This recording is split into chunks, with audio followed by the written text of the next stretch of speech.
pagbati sa ating mga guro, sa ating mga kaklase, at sa mga urado.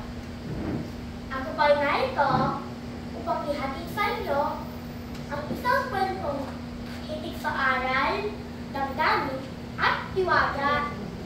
Ako nga po pala si Ian Gabriel Henry Rasan mula sa ikatlong baitang Dr. Makajos. Samahan niyo ako sa isang paglalakbay ng imahinasyon at damdamin. Ihatag inyong tenga, isipan, at puso. Dahil ang ating kwento ay magsisimula na. Nakakita na ba kayo ng bago? At sumasing ang pamagat ng matapang ngayon ay sa bago at sumasing si bago at si Maxine ay nagdalit na magkaibigan. Si bago ay mabait at pasensyoso. Samantala si Maxine ay pusod palagyo. Isang araw, sila ay nandito sa kakawatan, ay may nakita si Pagong at isang punang saging. Wow! Ang ganda po ng Pagong! Kasang saging ni Pagong. Oo nga, Pagong! Gusto kayo ng punong yan! At dahil gusto si Maxine, nakilisi siya ng isang ideya. Pagong! Atin na lang natin ang puno. Sa aking itang kabahagi, asay naman ibang bahagi. Kumain naman si Pagong.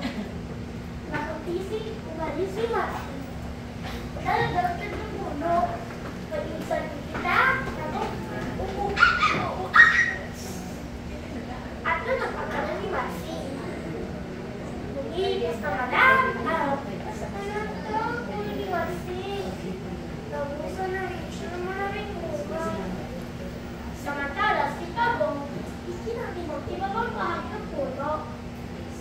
Ayaw tumalik si Maxine para maghanap isang kakain.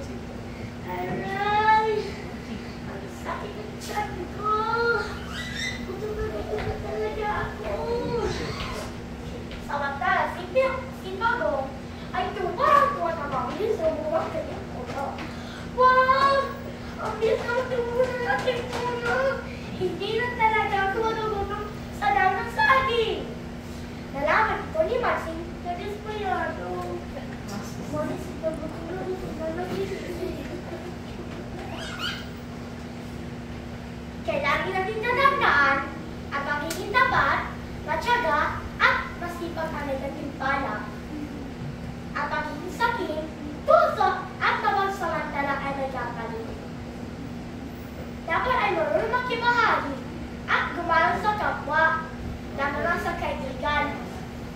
At dyan nagtatapos ng ating patuhitik sa aral, damdamin, at diwaga. Nawa sa bawal hakbang ni Pagong at sa bawal dalaw ni Maxine ay may natutunan tayo para nataral tungkol sa pagtitiyaga, pagkakaibigan, at pagiging pagkatawanan. Maraming sarap po sa pakikinig. Hanggang sa muli natin paglalakbay sa mayawang muli na mga kwento. Paalam!